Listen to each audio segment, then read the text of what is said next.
do. We've got a question over there, please. Good morning, sir.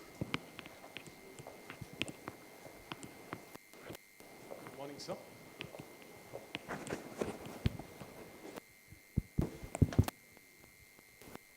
Good morning, sir.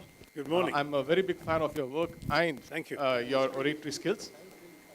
My question is on the basis of me being a teacher across the street at Modern College and a student at University of Bradford in the UK pursuing my doctoral program. How much should politics be allowed to intervene within the student and teacher community? So allowing whom to intervene between students and teachers? Politics. That's a tough one. I think the short answer, it depends on each society. I understand that in some countries, for example, student politics are not permitted. In some countries, it's inevitable. In fact, I can't imagine not just India, but my own state of Kerala without student politics, which is sort of bred into the bone. I still think that the principal duty of a student is to study. But I also accept the proposition that a student cannot afford at this stage of his or her growth to be indifferent to the problems faced by the society around him. After all, education is not meant to place the student in an ivory tower.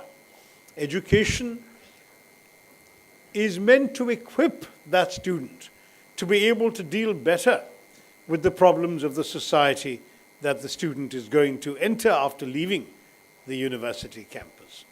And so, rather than saying, now you forget everything else and just concentrate on your books and lectures in the library, and in 3 years or 4 years or whatever, however long you spend, then we will give you a chance to go out and see what the problems of the world are. I think that's slightly artificial. I think that there is an argument to be made for being aware of the outside world so that education is always relevant to that world.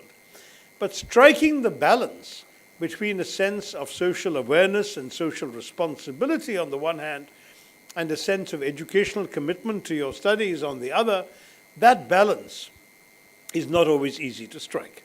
Very often, strike is the word because students can go on strike and then screw up their exams, lose months, if not years, because of politics.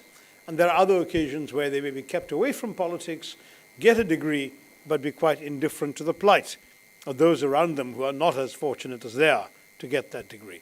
I think you do need to find a balance. And my curiosity about your question was, because you said it's politics between the student and the teacher. I think it's often it's between the student and the university administration more than with the teacher, because it's the administration that wants the student not to get involved in politics. The teachers themselves sometimes instill political ideas in the heads of students or say things the students want to react to politically. So teachers are as much a part of the political learning of the student. But it's often university rules, administration, the governmental policies of the country concerned that place constraints or permit opportunities in student politics.